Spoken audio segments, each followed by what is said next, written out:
Doctor, ಈ HMPV virus ಏನಿದು, ಇದು ಎಷ್ಟು ಅಪಾಯಕಾರಿ? ಈಗ HMPV ವೈರಸ್ ಅಂತಂದ್ರೆ ಹ್ಯೂಮನ್ ಮೆಟಾ ನ್ಯೂಮೋನಿಯಾ ವೈರಸ್ ಅಂತ. ಇದು ಏನು ಹೊಸ ವೈರಸ್ ಅಲ್ಲ, ಈಗಾಗಲೇ 60 ವರ್ಷಗಳಿಂದ ಹಿಂದೆ ಇರುವಂತಹ ವೈರಸ್. ಈ ವೈರಸ್ ಇನ್ಫ್ಲೂಯೆನ್ಸಾ ಗ್ರೂಪ್ ಆಫ್ ವೈರಸ್ಗೆ ಸೇರತ್ತೆ. ಇದು ಏನಾಗುತ್ತೆ ಅಂತಂದ್ರೆ ಇದು ಬಹಳ ವರ್ಷಗಳಿಂದ ಇದೆ, ಹೊಸ ವೈರಸ್ ಅಲ್ಲ. ಇದು ಫಸ್ಟ್ ಕ್ಲಾರಿಫಿಕೇಶನ್. ಎರಡನೇದು, ಇದರ ಸೋಂಕು ಸಾಮಾನ್ಯ ಮಕ್ಕಳಲ್ಲಾಗುತ್ತೆ, 15 ವರ್ಷದ ಒಳಗಿನ ಮಕ್ಕಳಲ್ಲಾಗುತ್ತೆ. ತೀರಾ ಸೌಮ್ಯ ಸ್ವರೂಪದ್ದಾಗಿರ್ತವೆ. ನೆಗೆಟಿವ್ ಕೆಮ್ಮು, ಗಂಟ್ಲು ನೋವಿರುತ್ತೆ. 95% ಹೆಚ್ಚು ಮಕ್ಕಳು ತಾನೇ ಗುಣಮುಖರಾಗ್ತಾರೆ. 4 ರಿಂದ 5 ದಿವಸದಲ್ಲಿ ಸರಿ ಹೋಗ್ತಾರೆ. ಯಾವುದೇ ಚಿಕಿತ್ಸೆಯ ಅಗತ್ಯತೆ ಇರೋದಿಲ್ಲ.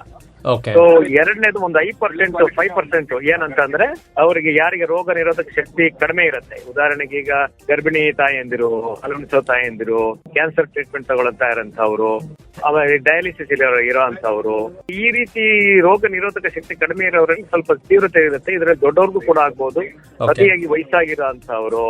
ಸೊ ಇವರಿಗೆಲ್ಲ ತೀವ್ರತೆ ಆಗತ್ತೆ. ಒಂದ್ ಪಕ್ಷ ಅವ್ರ ಆಸ್ಪತ್ರೆಗೆ ಸೇರಬಹುದು. ನಿಮೋನಿಯಾ ಆಗತ್ತೆ.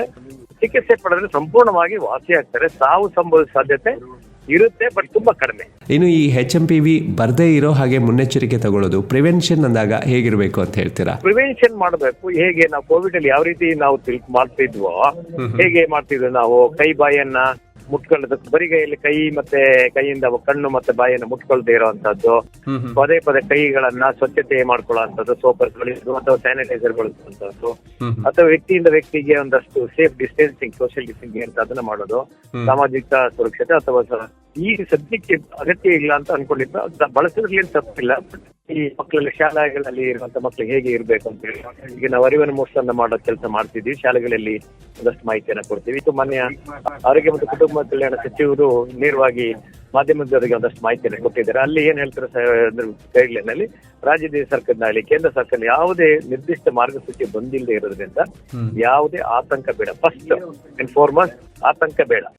ಅನಗತ್ಯವಾಗಿ ಗೊಂದಲಕ್ಕೆ ಒಳಗಾಗೋದು ಬೇಡ. ಸಾಮಾಜಿಕ ಜಾಲತಾಣಗಳಲ್ಲಿ ಅಥವಾ ಮಾಧ್ಯಮಗಳಲ್ಲಿ ಬರುವಂತದ್ದನ್ನೆಲ್ಲ ತಾವು ಕೂಲಂಕಷ ಪರಿಶೀಲಿಸಿ ಸಂಬಂಧಪಟ್ಟ ವೈದ್ಯರಲ್ಲೇ ಯಾರು ವೈದ್ಯಕೀಯ ಸಿಬ್ಬಂದಿಗಳೊಂದಿಗೆ ಚರ್ಚಿಸಿ ಇದನ್ನ ಖಾತ್ರಿಪಡಿಸ್ಕೋಬೇಕಿ ವಿನ ಜಾಲತಾಣಗಳಲ್ಲಿ ಬರುವಂತದ್ದನ್ನೆಲ್ಲ ಅದನ್ನ ಜೊತೆಗೆ ಫಾರ್ವರ್ಡ್ ಕೂಡ ಮಾಡಬಾರ್ದು ಅನ್ನೋದು ನಾನು ಸಾರ್ವಜನಿಕರಲ್ಲಿ ನಾನು ಹೆಚ್ಚಿನ ಮನವಿಯನ್ನ ನಾನು ಮಾಡ್ತೇನೆ. ಖಂಡಿತವಾಗ್ಲೂ ಕೂಡ ಸೋಷಿಯಲ್ ಮೀಡಿಯಾವನ್ನ ಬಳಸುವಂತ ಸಂದರ್ಭದಲ್ಲಿ ಅದರಲ್ಲೂ ಕೂಡ ಇಂತಹ ವಿಷಯಗಳಲ್ಲಿ ಏನೋ ಒಂದು ನಾವು ನೋಡ್ತೀವಿ, ಕೇಳಿದ ಕೂಡಲೇ ಅದನ್ನ ಇದ್ದವರಿಗೆಲ್ಲ ಹೇಳೋದು, ಅಥವಾ ವಾಟ್ಸ್ಆ್ಯಪಲ್ಲಿ ಏನೋ ಒಂದು ಬಂತು ಅಂದ ಕೂಡಲೇ ಎಲ್ಲರಿಗೂ ಅದನ್ನ ಫಾರ್ವರ್ಡ್ ಮಾಡೋ ಅಂತ ಕೆಲಸ ಯಾವುದೇ ಕಾರಣಕ್ಕೂ ಮಾಡಬಾರ್ದು. ಸರಿಯಾಗಿ ಅದ್ರ ಬಗ್ಗೆ ತಿಳ್ಕೊಂಡು ಆನಂತರ ಬೇರೆಯವ್ರಿಗೆ ಶೇರ್ ಮಾಡೋ ಅಂತ ಕೆಲಸ ಮಾಡಬೇಕು ಅಲ್ವಾ? ನಮ್ಮಲ್ಲಿ ಏನು ವರದಿ ಆಗಿದೆ, ಎರಡೂ ಮಕ್ಕಳು ತುಂಬಾ ಚೆನ್ನಾಗಿದೆ, ಆರೋಗ್ಯವಾಗಿದ್ದಾವೆ. ಯಾವುದೇ ಆತಂಕ ಪಡೋ ಅಗತ್ಯ ಇಲ್ಲ. ಸುಮ್ನೆ ಪ್ಯಾನಿಕ್ ಆಗುವಂತ ಅಗತ್ಯ ಯಾವುದೇ ಕಾರಣಕ್ಕೂ ಬೇಡ. ಚೀನಾದಿಂದ ಬರ್ತಾ ಇದೆ, ಅಲ್ಲಿಂದ ಬರ್ತಾ ಇದೆ, ಇಲ್ಲಿಂದ ಬರ್ತಾ ಇದೆ, ಎಲ್ಲೂ ಇಲ್ಲ. ಜಗತ್ತಿನ ಎಲ್ಲ ಕಡೆ ಇರುವಂತವ ಸರ್ವೇ ಸಾಮಾನ್ಯವಾಗಿ ಕಂಡು ಬರುವ ವೈರಸ್. ಇದಕ್ಕೆ ಯಾವುದೇ ಆತಂಕ ಬೇಡ. ಮತ್ತೆ ಹೇಳ್ತೀನಿ, ಯಾವುದೇ ಆತಂಕ ಬೇಡ. ಅನಗತ್ಯ ಗೊಂದಲಗಳಿಗೆ ಎಡೆ ಮಾಡಿಕೊಳ್ಳದಂತೆ ಸಾರ್ವಜನಿಕರು ವರ್ತಿಸಬೇಕಾಗಿ ನಾನು ಕೇಳ್ಕೊಳ್ತೇನೆ. ಸಾಮಾನ್ಯವಾಗಿ ಶೀತಕಾಲದಲ್ಲಿ ಇದು ಜಾರಿ ಇರುತ್ತೆ. ಚಳಿಗಾಲದಲ್ಲಿ ವೈರಸ್, ಈ ಇನ್ಫ್ಲೂಯೆನ್ಸಾ ವೈರಸ್ ಸೋಂಕುಗಳು ವ್ಯಾಪಕವಾಗಿ ಬರೋದ್ರಿಂದ ಈಗ ಪರೀಕ್ಷೆ ಮಾಡಿದ್ರೆ ಎಲ್ಲ ಕಡೆ ಬರ್ಬಹುದು. ಹಾಗಾಗಿ ಆತಂಕ ಪಡೋ ಅಗತ್ಯ ಖಂಡಿತ ಇಲ್ಲ.